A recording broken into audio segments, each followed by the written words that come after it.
There's a new issue raising questions about the secrecy of Mitt Romney's past, one surrounding an accomplishment he loves to talk about. My leadership helped save the Olympics from scandal and give our American athletes the chance to make us all proud as they did. I led an Olympics out of the shadows of scandal. I worked in business. I worked in helping turn around the Olympics. I worked at one company, Bain, for 25 years, and I left that to go off and help save the Olympic Games. Romney helped bring the Olympics back from the brink. But did he do it for political gain? And how did his connections to Bain play into it? Here's how the story goes. Mr. Romney stepped in as CEO of the Olympics after it got caught up in an international bribery scandal. Part of Romney's job at the time was to drum up corporate sponsorship. One such group was the insurance company John Hancock. They had threatened to pull their money in the wake of the scandal. But according to the Boston Globe, Mitt Romney met with the CEO and argued that, quote, his political future hung on the fate of the games.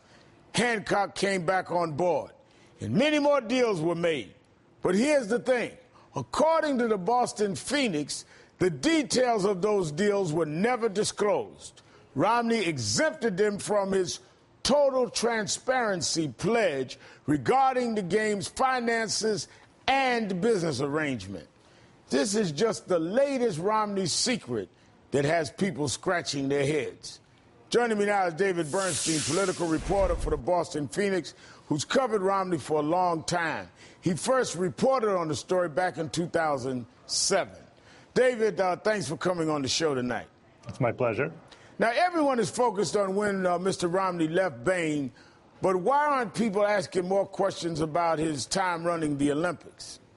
Well, that's the flip side of it, of course, is that those shadow years at Bain, as I call them, are the years that he was running the Olympics. And one of the questions that I've raised in the past, and others have raised here and there, are about possible conflicts of interest and ways that he may have done his business there to try to, as you point out, get those sponsorships that were so necessary, not just for saving the games, which was, of course, the immediate thing, but from his perspective of saving his political career.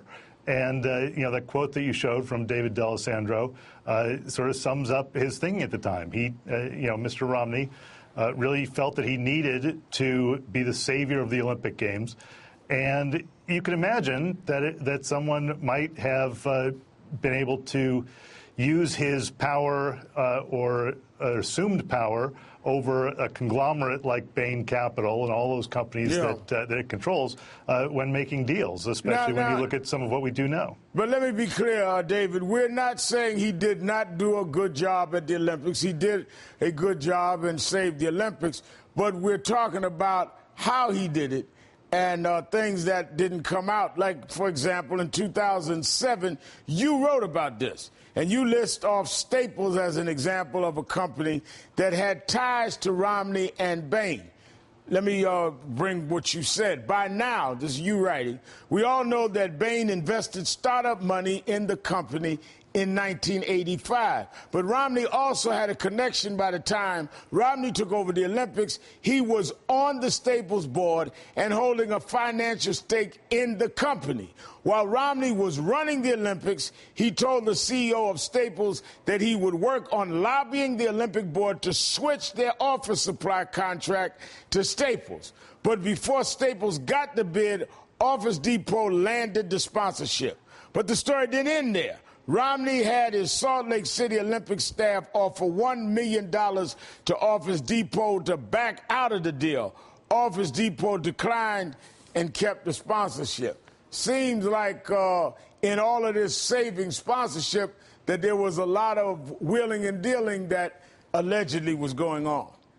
That's right. And he writes about this, Romney writes about this in his book Turnaround. This isn't something that I just made up or, that is open to question. He wrote about it himself, that Tom Stemberg, his friend, who was the CEO of Staples, was very reluctant, said he was not going to be a sponsor of the Olympics.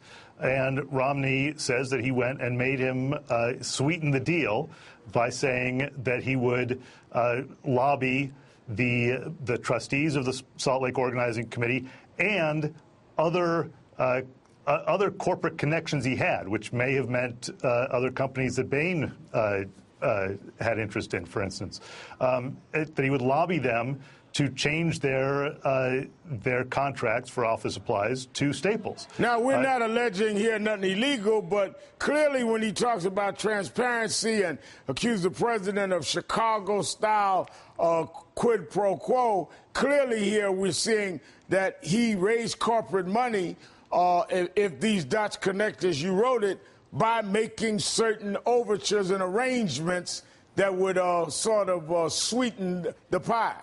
That would have made it much more, that would have put money into Staples' pocket at a time when Romney, as you mentioned, was on the board, right, held about $1 million worth of stock. And at the time, Bain, although Bain Capital had divested itself of its initial investment in Staples, it held millions of dollars, tens of millions of dollars worth of Staples stock as well. Now, let me rush to another one that you wrote that caught my eye. John Huntsman.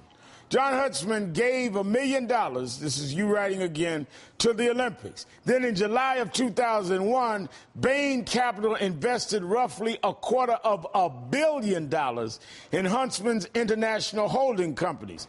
Huntsman became the national finance co-chair of Romney's 2008 presidential campaign. Another combination of coincidences.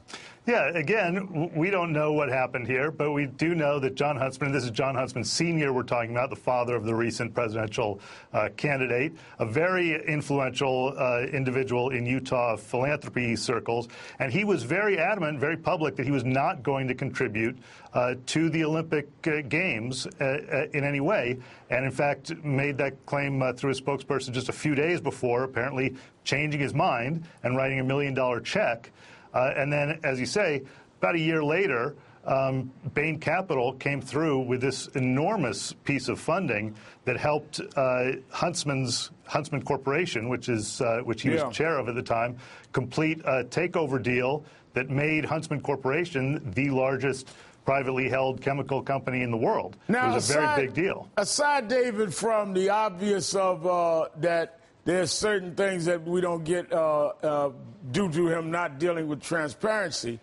Let me ask you straight out. A lot of these transactions happened after he was at the Olympics, correct? That's right. So if these things were happening and Bain was involved, if Romney no longer was with Bain, then how could he help to engineer Bain's investment and Bain putting money in? Was Romney still calling shots at Bain, or at least in touch with Bain? Because let's remember, he said he had nothing to do with Bain, wasn't involved in the meetings, wasn't even in touch with them. Yet, coincidentally, some of the big contributors to the Olympics after he was there ended up doing business, as we've just given two cases, getting money from Bain.